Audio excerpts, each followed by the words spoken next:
Hey guys, welcome back.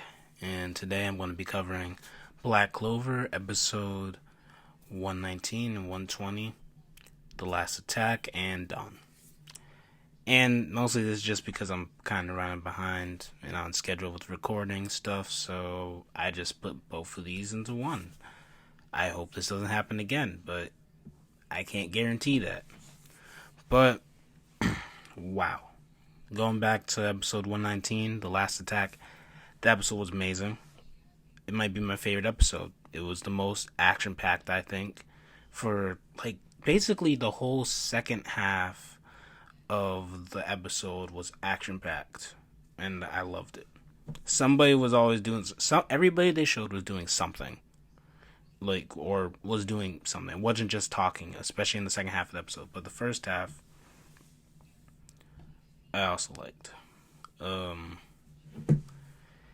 of course, it had like set up to what was gonna happen. Like we saw, spoilers, but not spoilers, because all this review is spoilers. But it saw like Yami get ready to, from distance. It explained where he was in his situation to try to fight the devil.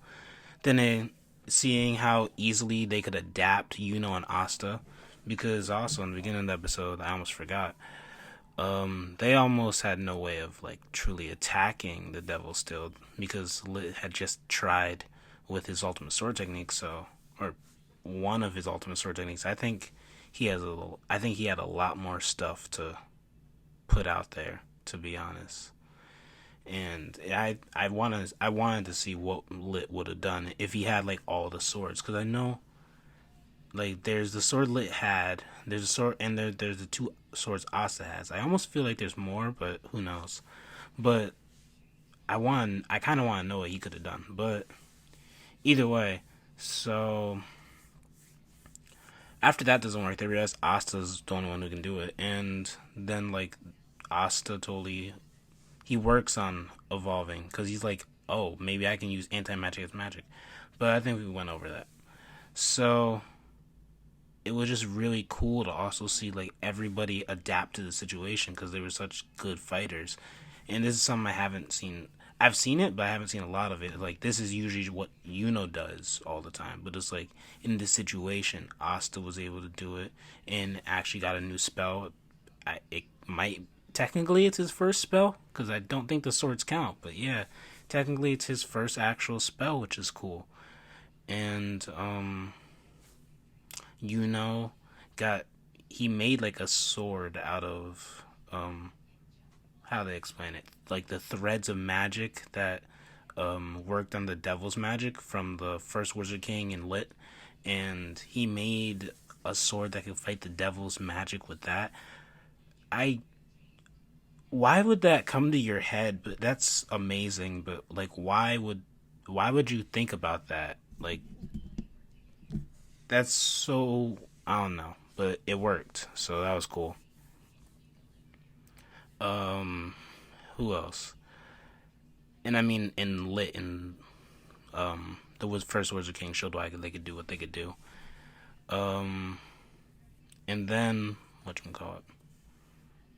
Oh, and then Patry at the beginning learned that now they could he could use light magic and then dark light magic, which is cool. So like everybody got like a little upgrade who's part of this new generation of wizards. So that was cool. And then now we can go to the second part. Cause at this point, at the end of the episode, not the end of the episode, the end of the first half, the first Wizard King and Lit are helping everybody else that's trapped in the labyrinth, basically, in the Shadow Palace. There we go. And by protecting them with like magical light, and it also helps So at this point, and the other thing, Patry is protecting them while they do this spell, combo spell.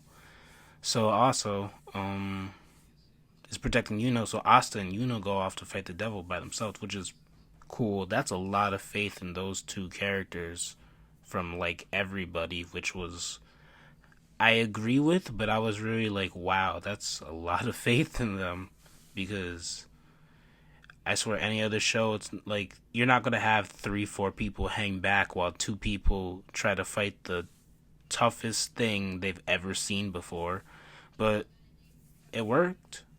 I think. I mean, not spoilers. Of course, it worked, or else there wouldn't be another episode. It's called The Last Attack for a reason. But yeah, and then seeing them and seeing like Asta actually be able to show off a little bit and like fight the devil, but it's like both him and more with the special light because it made it so he didn't even have to worry about defense. He said so he could just offensively fight, which made it better. But Asta had to spend more energy, and also he was kind of limiting out.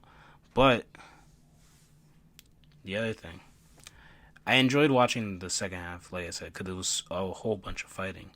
But then also, right when they thought they were going to win, when Asta, getting closer and about to beat the devil, Asta's power runs out, and I was like, oh, dang. And then the devil gets him. But then, who's getting ready to attack earlier? I don't even remember if I said that, but Yami was. Yami was getting ready to attack earlier. And he was going to try to do his dimension slash.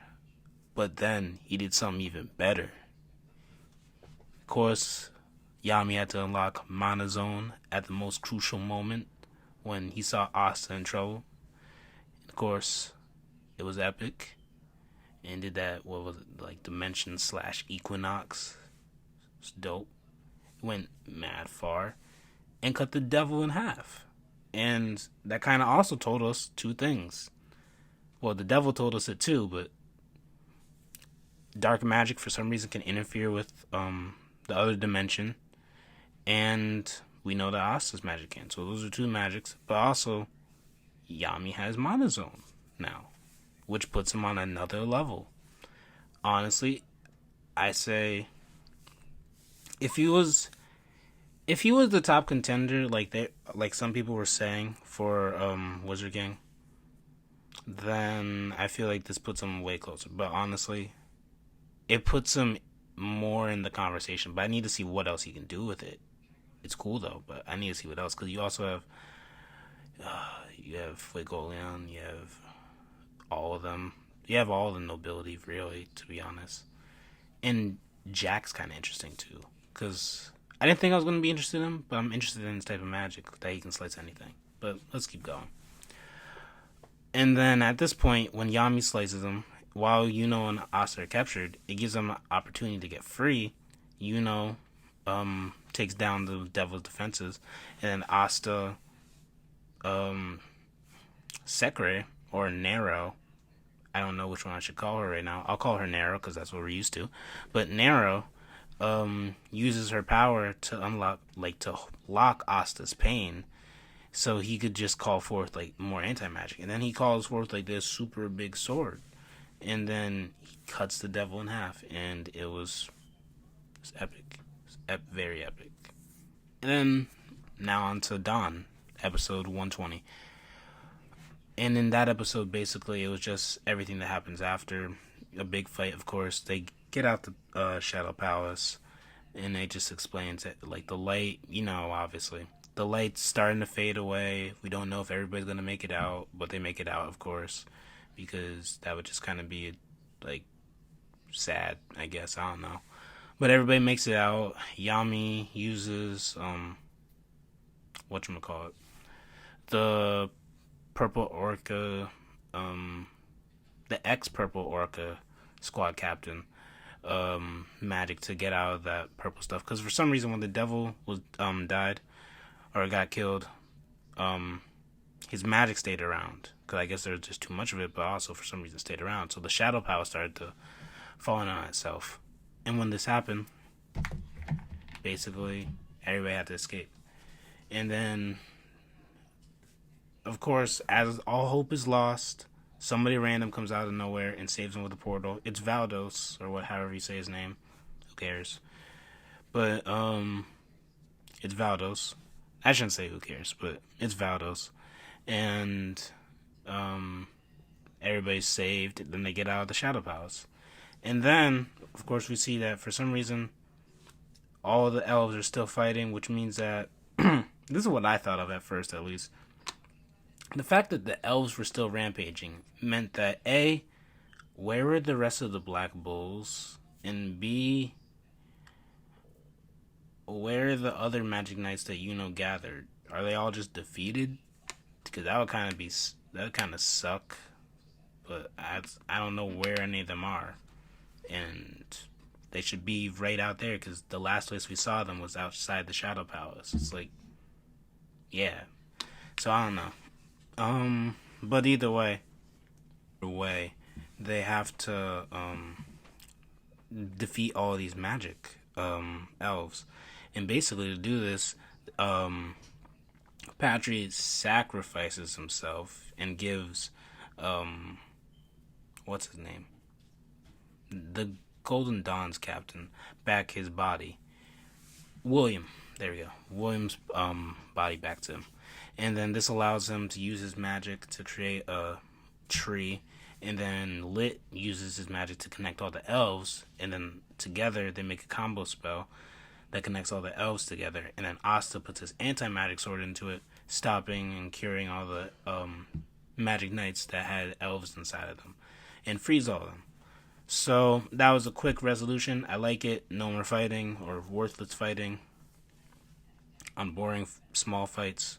Stop that right there. It's cool. It made sense with combo spells and everything. I like it. And then at that point, what else happens?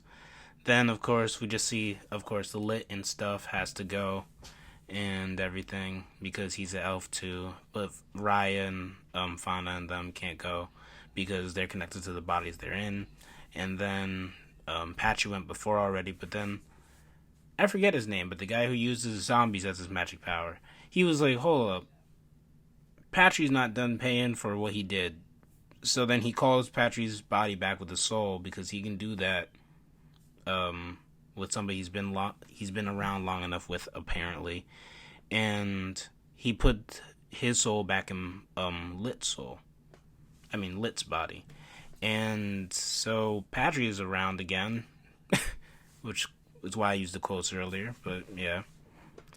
So that's cool, I guess. Also, that makes more sense with Ryan them being around, because what would they do without a leader? That'd kind of be interesting, though.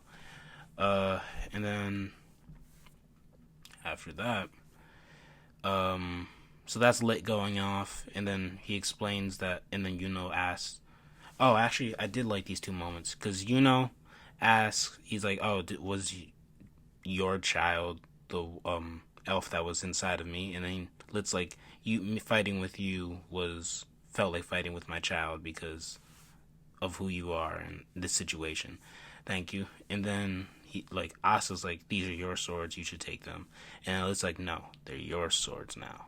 And then I like that because in a sense it's like passing down the torch, which is cool. And I feel like Asta appreciates that and feels more accepted too. Not that he didn't already, but it does help. And then after that we have a scene with Noelle, Asta, First Wizard King, and Nero, and what's her face? The healing girl. Wow, I forget her name right now. But basically, they're just talking. They're like, "Oh, he looks a lot like the Wizard King." While Asta's getting healed, and she's like, "Yeah, that's the Wizard King." And then they're like, "What?" And then he's like, "Oh, and that's Nero." Which at this point, I was kind of surprised that Asta actually figured out it was Nero, because I was like, that's him going with his gut, but it's good, and it shows he's not actually as stupid as some other people. Because it's like, you put Goku in that situation, Goku's not gonna get that. Well, maybe because Goku is good at feelings, but like, Asta was smart enough to put 2 plus 2 together. I like it. It's good. And then of course the Wizard King fades away because statue is breaking and he doesn't have enough magic anymore. Plus he said himself he was about to die when he got sealed, so this was just him extending his life shortly and seeing the future a little bit and his descendants, which was cool. And I like that he was accepting that it was the time to go, because it's like it was, and I like that it happened the way it did. And just some final thoughts on it. these were cool last 2 episodes, but my biggest, I don't know how to feel about this last part when Yami takes William to go see Julius's body, because after the whole ordeal, that's what William asked for.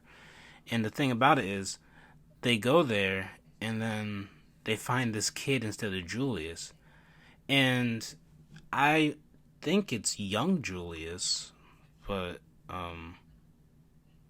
now it's not really, I think, because I've seen some stuff. Plus, he was wearing the robe and everything. But I've seen some stuff that says young Julius. Plus, he's wearing the robe. But also, another thing is an indication of that. I'm not as mad about the way they did it because I haven't read or anything or seen anything as of yet about why like this might be young Julius, or if it is, or how he did it.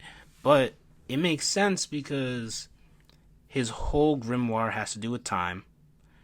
And then, we didn't see everything he could do. Plus, I feel like he would have had a backup plan to try to protect the kingdom anyway, because he's the Wizard King. You need to think like that.